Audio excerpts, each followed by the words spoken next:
Mahaba, mahabuba, mahabuba. Kuongea na mwanamke kwa mara ya kwanza ni rahisi. Unachohitaji ni mambo matatu tu. Kwanza ni kujiamini. Pili ni kuwa na mistari. Tatu ni kufunga mchezo. Huu ndio mfumo ambao marafiki zako wengi wangeweza kukuambia pindi ambapo utawauliza jinsi ya kuongea na mwanamke. Hapa tunaamini kuwa kuongea na mwanamke kuna hatua na mchakato ambao unahitaji kufuata bila kuruka hata hatua moja. Lengo letu ni kuhakikisha ya kuwa hakuna hatua itakupita. Tutakupatia zana zote ambazo unahitaji kuzifahamu, ambazo zinahusiana na wanawake. Hii ni Nge Amazing TV na kipindi hewani ni Mahaba, Mahabuba. Mahaba, mahabuba, mahabuba. Okay. Je, wazifahamu njia ya kutumia hadi uanze kuongea na mwanamke? Zama nami ili ujue hatua mbalimbali za kumtongoza mwanamke. Basi bila ya kupoteza muda, hatua ya kwanza ni usafi. Angalia usafi wako. Kabla hujachukua hatua yoyote ya kuongea na mwanamke, hakikisha kuwa uko nadhifu. Kwanza, piga mswaki, valia nguo safi na pia ukiwa na marashi jipulize. Hii itakusaidia kwa kuwa ukiwa mchafu basi hakuna mwanamke yoyote atakubali kuongea nawe. Na njia nyingine ni nguo. Pia hakikisha unapoamua kumapproach unaangalia nguo ulizovalia. Je, nguo umevalia kinamna gani? Huwezi kuapproach mwanamke uongee naye katika klabu wakati umevalia kana kwamba unaenda kwa ibada. Hakikisha kuwa nguo zako unazozivaa zinawiana na mazingira ulipo. Njia nyingine, muapproach ukiwa anakuona. Wakati unaamua kumapproach mwanamke huyu, hakikisha tayari amekuona. Usimuapproach kama mwizi.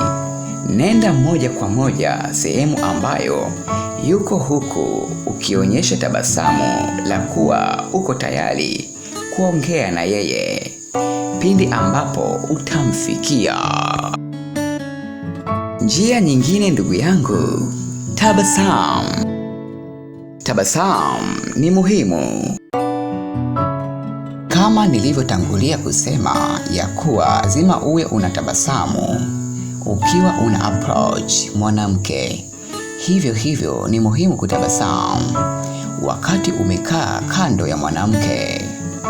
Hii ni muhimu kwa kuwa utamfanya mwanamke huyu kujihisi huru mbele yako, na pia ni njia mojawapo ya kujitokeza kirafiki. Mahaba, mahabuba, mahabuba.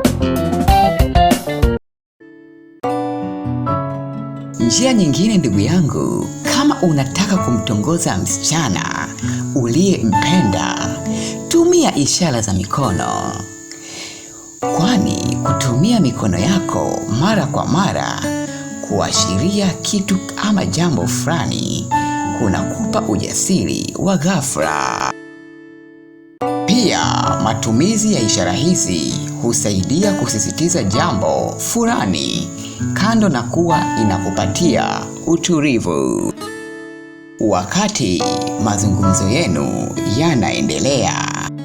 Njia nyingine ndugu yangu, ni muhimu kutumia sauti na lugha inayofaa.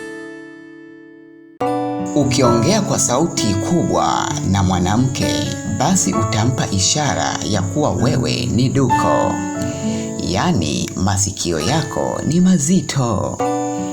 Pia ukiongea haraka haraka, atakuona wewe ni mjinga.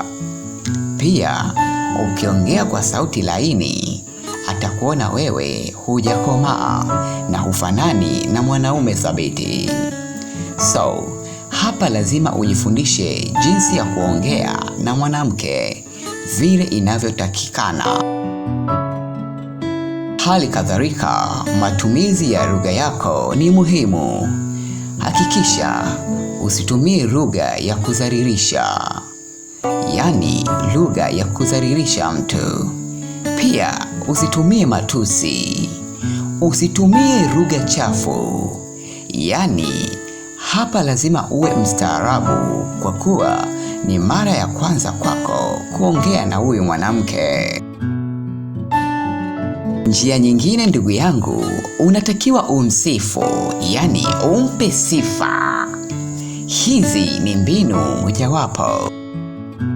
Unatakiwa umsifie kuwa yeye ni mzuri. Hizi ni mbinu mojawapo ya kumfanya mwanamke ajisikie huru na kujiona kuwa angalau ameweza kumzuzua mwanaume. Kujipodoa lisaa lizima asubuhi hakuji hivi hivi ndugu yangu. Njia nyingine katika mazungumzo yenu, ingiza ucheshi. Ingiza ucheshi ndani ya mazungumzo wakati unaendelea kuongea na mwanamke huyu. Hakikisha ya kuwa unaingiza ucheshi ndani ya mazungumzo yako. Hii ni muhimu kwa kuwa wanawake huvutiwa na wanaume ambao ni wacheshi. Hizi ndizo hatua ambazo zinahitajika kuchukuliwa wakati ambapo unataka kuzungumza na mwanamke. Hakikisha kila moja ya hatua hizi unazichukua ili kufanikisha mpango mzima wa kufanikisha mazungumzo yenu. Halafu, kabla sijasahau, usitoke hivi hivi bila kuchukua namba yake ya simu. Asante kwa kunisikiliza na kuichagua Ng'e Amazing TV. Endelea kuwa nasi kila siku kwa habari na burudani na elimu kama hizi. Asante. Subscribe Ng'e Amazing TV. Mahaba, mahabuba, mahabuba. Mahaba, mahabuba.